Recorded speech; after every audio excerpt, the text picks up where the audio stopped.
নমস্কার। ধনু রাশির ২০২৬ সালের ফেব্রুয়ারি মাসটা কেমন যাবে সেইটা নিয়ে আমি আজকে এই ভিডিওতে আলোচনা করব। দেখুন, ফেব্রুয়ারি মাসের প্রথম দিকটা বিশেষত ১৩ তারিখ পর্যন্ত আপনাদের কিন্তু একটু টেম্পারটা শর্ট টেম্পার টাইপের হয়ে থাকবে।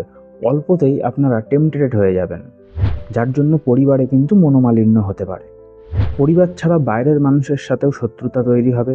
আপনি একটু স্ট্রেট ফরওয়ার্ড কথা বলতে চাইবেন, আপনি জেদি হয়ে উঠবেন। আপনার স্ট্রেট ফরওয়ার্ড কথা কিন্তু অনেকের ভালো নাও লাগতে পারে, তার ফলে কিন্তু শত্রুতা তৈরি হবে।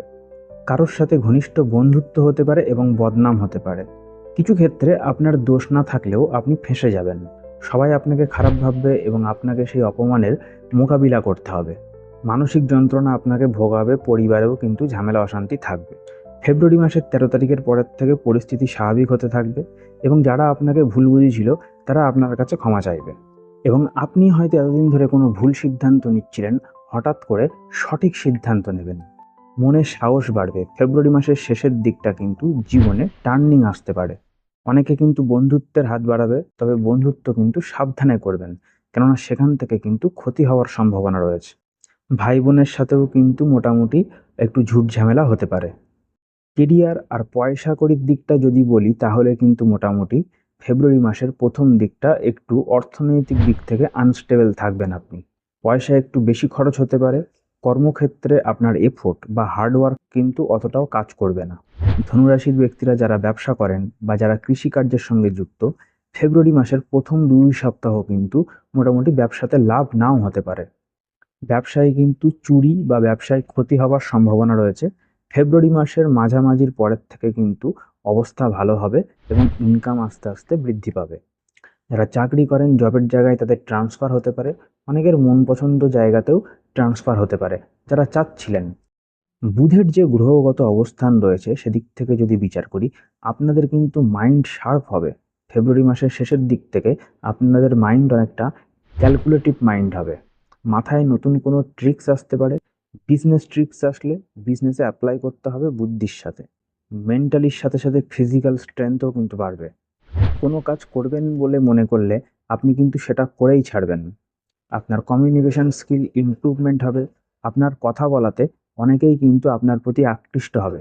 তো যারা সেলস লাইনে আছেন তারা কিন্তু মোটামুটি আরও ভালো করবেন। যারা মিউজিক ডান্সিংয়ে আছেন তারাও কিন্তু মোটামুটি ভালো করবেন। ফিনান্সিয়াল লাইনে যারা কাজ করেন তারা আরও বেশি ক্যালকুলেটিভ হয়ে উঠবেন এবং আপনাদের মনে কিন্তু হঠাৎ করে দান বা চ্যারিটি করার ইচ্ছা জাগতে পারে।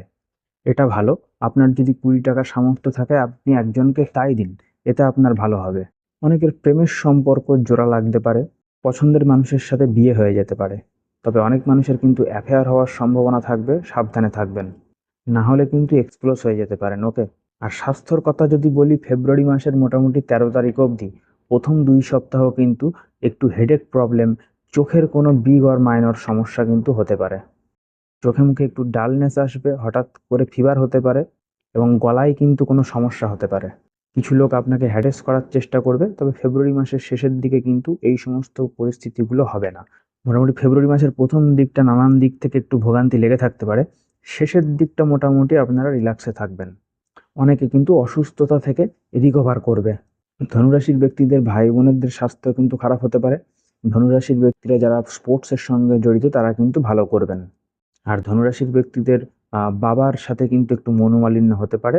আর বাবার কিন্তু হেলথও কিন্তু মোটামুটি একটু ভোগাবে। তো মোটামুটি ফেব্রুয়ারি মাসটা কিন্তু এইভাবে আপনাদের কাটবে। ২০২৬ সালটা কেমন যাবে সেই নিয়ে অলরেডি কিন্তু আমি চ্যানেলে ভিডিও আপলোড করে রেখেছি এবং সেখানে রেমেডির কথাও বলা আছে। তো ধনুরাশির ব্যক্তিরা মোটামুটি কিন্তু একটা ঢাইয়া ভোগ করছেন। তো তারা গিয়ে আমার চ্যানেলে ২০২৬ সালের গোটা রাশিফলের ভিডিওটা দেখে আসুন এবং সেখানে বলা রেমেডিটা করলে আপনি অবশ্যই উপকৃত হবেন বলে আমি মনে করি। এই ভিডিওটা শেষ পর্যন্ত ধৈর্য ধরে দেখার জন্য আপনাদেরকে অসংখ্য ধন্যবাদ। হরে কৃষ্ণ।